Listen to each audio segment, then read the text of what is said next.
Salut à toutes et à tous, c'est Paul sur le Grand Méchant Loup et je suis très content de vous retrouver aujourd'hui pour faire le débrief du match Loup-UBB qui avait lieu samedi au stade de Gerland à 16h35 devant un stade avec 24 000 personnes, guichet fermé parce que les étages n'étaient pas ouverts et c'était un match très plaisant à regarder, que ce soit pour les supporters de Bordeaux ou pour les supporters de Lyon. Avant de commencer ce débrief, n'hésitez pas à vous abonner et à liker. Voilà, donc vous connaissez la chanson sur YouTube, ça nous aide beaucoup. Et n'hésitez pas surtout à commenter votre avis en commentaire, ce sera un plaisir de voir un peu les avis divergents, je pense, sur ce match.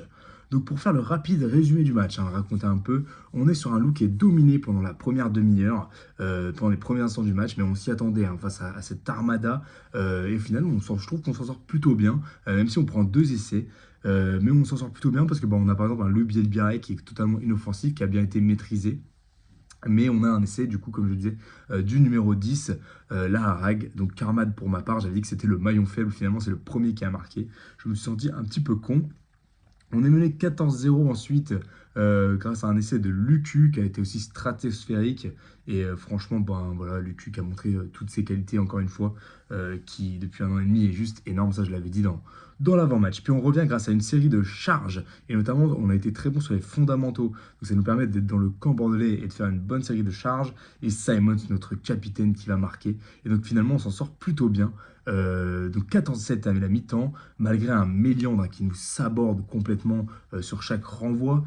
Cassan qui fait aussi de la merde sur un dernier ballon avant la mi-temps. On est à peu près 5 mètres de leur ligne. Il la joue au pied pour Mathiron alors qu'il y avait mieux à faire. Et c'est vraiment dommage. On a aussi eu quelques percées côté lyonnais, notamment Jérôme Ray encore une fois. Mais les percées qui je trouve n'ont pas été assez suivies par nos arrières et par nos avants. Et c'est vraiment dommage parce qu'on a des mecs qui font du super taf et qui se retrouvent un petit peu isolés. On revient du vestiaire avec de l'envie, clairement. Et on revient, du coup, puis on mène, on revient au score, pardon, grâce à un deuxième essai de Simons qui a encore été énorme. Puis on mène avec un carton jaune pour l'UBB. Boniface voilà, qui a pris un carton jaune. Donc là, 17-14 et on tient. Gros point de ce match aussi. On a été, du coup, comme je le disais, bon sur la mêlée, bon sur la touche, bon sur les fondamentaux et ça a tout changé. Je les ai trouvés vraiment bons. Voilà, on perd, bien sûr, à la 73e minute sur Big Ben Tamifuna qui enfonce, qui a été, c'est juste une action énorme de sa part, vu qu'il enfonce sur une pénalité à 5 mètres, joué à la main. Donc voilà, il enfonce notre défense, notamment Kamisha. Mais voilà, je trouve qu'on a quand même fait jeu égal, sachant que Tamifuna, pour revenir un peu à lui, je l'ai pas trouvé très très bon sur son entrée, mis à part sur cette action, il a changé de match, donc il a fait l'essentiel, il a fait le taf. Je trouve comme je disais, on a fait vraiment jeu égal face à une des meilleures équipes au monde, si ce n'est la meilleure équipe au monde en ce moment. Et quoi que les gens en disent, parce que j'ai entendu des médias, notamment l'UBBiste, dire que voilà, c'était grâce à Bordeaux que Lou avait fait un si bon match, parce que Bordeaux avait fait des erreurs, Bordeaux avait laissé jouer. J'ai entendu aussi la météo. Enfin voilà, je pense qu'il y a quand même de l'humilité aussi à apprendre côté bordelais. Donc en parlant d'humilité, je pense que petite mention pour Woki qui a bien chambré, qui a bien parlé aux arbitres aussi. Mais à la fin, voilà, donc on s'en souviendra. Après se faire chambrer par un mec qui se prétend comme être le futur champion du monde avec les Bleus et qui au final n'est pas sélectionné pour le tournoi, ça fait pas grand chose on va dire, mais encore une fois on s'en souviendra. Sinon côté positif niveau bordelais, Lucu voilà, était juste énorme et voilà au niveau des avants aussi ils ont aussi pas mal dominé. Biel Biarret par contre qui a été bien maîtrisé, il y avait pas mal de fans, de petits fans dans le stade et qui ont dû être un petit peu déçus de ne pas le voir marquer, mais pour nous c'est positif. Et du coup, dans les points à retenir de ce match, c'est du coup, comme je le disais, qu'on est capable de rivaliser avec les plus grands. Et surtout, quand on se met au niveau sur les fondamentaux, voilà, touche mêlée, on a été super fort. D'ailleurs, j'ai mis des super notes à nos avants, vous verrez ça après. Le deuxième point, ça va être la chute de Martin Méliande, mais qui est quand même à nuancer, parce que voilà, il nous fait un très très mauvais match, il nous saborde, il rate deux renvois, il y a des jeux au pied qui sont pas bons, il y a des choix qui sont pas les bons, et il y a aussi, surtout, une pénalité qui est vraiment à sa portée et qu'il rate.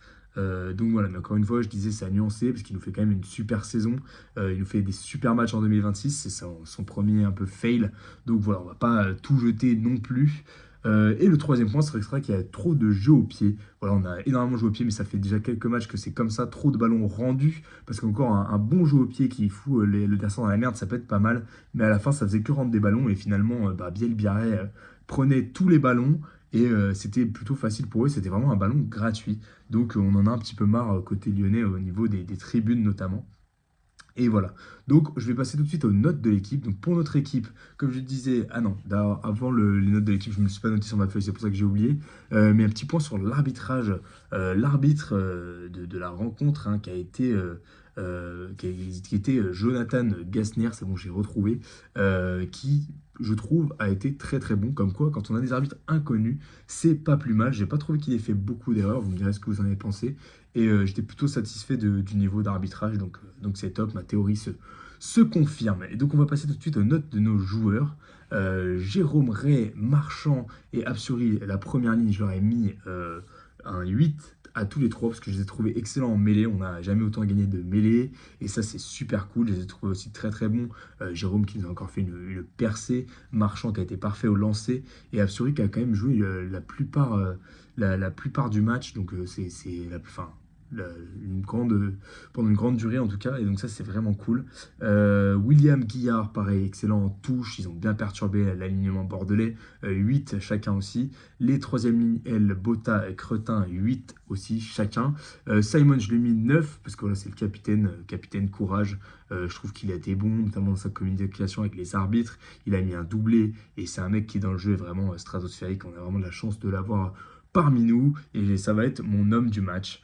Ensuite, la charnière hein, qui s'est écroulée, cassant. Bah, moi, je lui ai mis un 5 quand même parce que pour l'ensemble de sa saison, je trouve qu'il tient quand même bien le loup et je trouve que voilà, on sait que c'est pas un couillou et il s'en sort quand même plutôt pas mal. Méliand, un 3 parce que je trouve que son match n'est vraiment pas au niveau et j'étais surtout très déçu parce que j'en attendais beaucoup, surtout au vu de mes derniers débriefs et au vu de mon avant-match.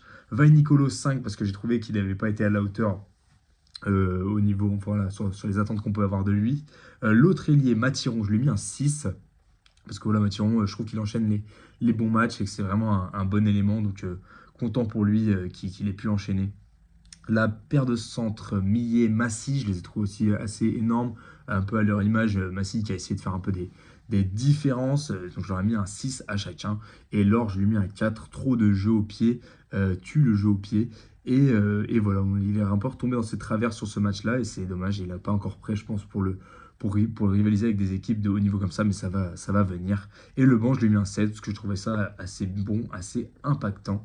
Donc, en bref, hein, malgré la déception générale, hein, on verra après que le top 6, c'est certainement terminé. Il y a de quoi quand même espérer au vu de la performance pour les années futures, quand on aura une équipe bien formée, quand on aura voilà, une deuxième saison de Karim Ghezal qui aura un peu plus appris à manœuvrer l'équipe. Et donc, je dois dire quand même que je suis toujours aussi satisfait du niveau de jeu en 2026. On prend encore un point de bonus défensif, même si ça nous console en rien.